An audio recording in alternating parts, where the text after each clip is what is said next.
আসসালামু আলাইকুম। আলহামদুলিল্লাহ, দীর্ঘদিনের একটা ইচ্ছা ছিল ক্রিম সেপারেশনের একটা মেশিন কিনবো, অর্থাৎ যে মেশিন দিয়ে দুধ থেকে ক্রিম আলাদা করে ঘি তৈরি করতে হয় সেই মেশিনটা কেনার প্রবল একটা ইচ্ছা অনেক দিন আগে থেকেই আমার ছিল। এতদিন আমরা অন্য একটা জায়গায় দুধ দিয়ে ক্রিম আলাদা করে নিয়ে আসতাম, কিন্তু এখন আমাদের নিজেদের একটা মেশিন দরকার। এই জন্যই মূলত আমরা যশোরের দিকে রওনা হয়েছি আজকে ওই মেশিনটাকে সংগ্রহ করার জন্য।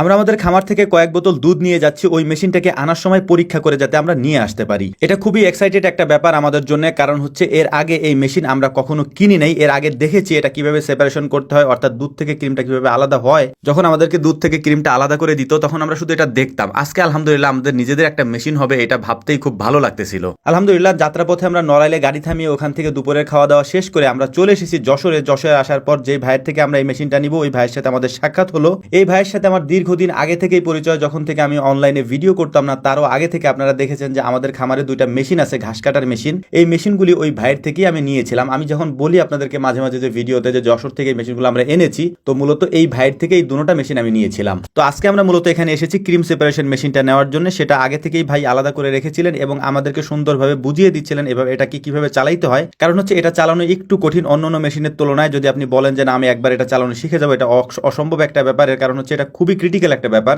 যেটা আসলে আমাদের কাছে মনে হয়েছিল হয়তো আমরা পারবো, কিন্তু অনেকক্ষণ পর্যন্ত প্রায় 4.5 ঘন্টা পর্যন্ত এটাকে আমরা দেখেছি, বুঝেছি, তারপর এটাকে সুন্দর করে সেট করে তারপর আমরা আমাদের গাড়িতে তুলেছি এটাকে। দুধ থেকে ক্রিমকে আলাদা করার জন্য এটার মধ্যে প্রায় 22টা বাটি দেওয়া রয়েছে। এই 22টা বাটির মধ্যে দিয়ে আস্তে আস্তে করে ক্রিমগুলো উপরে উঠে আসে, যেটা আমি আস্তে আস্তে আপনাদেরকে ভিডিওতে দেখাবো। আগে আমরা বাড়িতে যাই, তারপর কয়েকদিন এটা আমরা চালাই, তারপর বিস্তারিত আপনাদেরকে আমি সুন্দর করে দেখিয়ে দিব এবং বাটিগুলি কিভাবে সেট করতে হয় সেগুলিও দেখিয়ে দেবো ইনশাআল্লাহ। তো আমাদের অনেক রাত হয়ে গিয়েছে ফিরতে ফিরতে, তাই আমরা পথে এক জায়গায় দাঁড়িয়ে রাতের খাবারটা খেয়ে নিচ্ছিলাম, কারণ আমাদের আরো অনেক দূরের পথ যেতে হবে ইনশাআল্লাহ। অনেক রাত হয়ে গিয়েছে, যদিও আমাদের এত রাত হওয়ার কথা ছিল না, কিন্তু ওই মেশিনটাকে বুঝতে বুঝতে আমাদের প্রায় 4.5 ঘন্টার মতো সময় লেগেছে।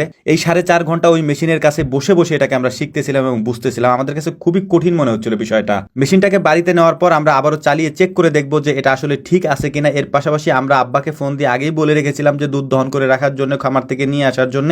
ওই দুধ আমরা এখন দিয়ে দিব আমাদের মেশিনের মধ্যে। দুধটাকে হালকা একটু জ্বালিয়ে নিয়েছি আমরা, কারণ নতুন মেশিন, এই কারণেই মূলত এই কাজটা আমাদের করতে হয়েছে। আগামীকাল থেকে এই কাজটা আমরা করবো না, একেবারে গরুর ঘর থেকে দুধ দহন করে এনেই আমরা ঢেলে দেবো ইনশাআল্লাহ। সেই পার্টটাও আমরা এই ভিডিওতে দেখানোর চেষ্টা করবো ইনশাআল্লাহ। বাড়িতে আনার পরে সুন্দর করে এটাকে আমরা সেট করে নিয়েছি। সেট করার পর এটা থেকে ক্রিমটা কিভাবে আলাদা হয়ে বের হচ্ছিল সেগুলি আমরা আপনাদেরকে দেখাচ্ছি। আগামীকালকে সকালেও ইনশাআল্লাহ দেখাবো, সেই পার্টটা এটার মধ্যে আছে। তার মধ্যে আবারও গুরুত্বপূর্ণ একটা কথা আপনাদেরকে বলে দিচ্ছি ভাই, আপনাদের কাছে অনুরোধ থাকবে, আমাদের গুগল ম্যাপে যে বাংলা লিঙ্ক নাম্বারটা দেওয়া আছে, যেটাতে ফোন দিয়ে আপনারা ঘি অর্ডার করেন বা মশলা অর্ডার করেন, আমি আজকে চেষ্টা করবো কমেন্ট বক্সে ওই নাম্বারটা দিয়ে দেওয়ার জন্য। আপনাদের কাছে অনুরোধ থাকবে কোনো কিছু অর্ডার করা ব্যতীত ওই নাম্বারে কল দিয়ে না। আপনাদের যদি আমার সাথে কথা বলতে হয় তাহলে আমাকেই সরাসরি রাত 9টা থেকে 10টা মেসেঞ্জারে এসে কল দিয়ে আমি আপনাদের সব সমস্যার সমাধান করার চেষ্টা করবো ইনশাআল্লাহ, খামার রিলেটেড যে বিষয়গুলি আছে। আর একটা বিষয় হচ্ছে আমাদের উৎপাদিত যে সরিষার তেলটা আছে, সেই তেলটা অনেকে আমাদের কাছে চান। সেই তেলটা ওই নাম্বারে ফোন দিয়ে আপনি অর্ডার করতে পারবেন। এর পাশাপাশি যে মশলাগুলি আছে সেগুলি ওই নাম্বারে ফোন দিয়ে আপনি অর্ডার করতে পারবেন। তবে অবশ্যই যদি আমার সাথে কথা বলতে হয়, আমি আবারও বলছি ভাই, অনুরোধ করে বলছি,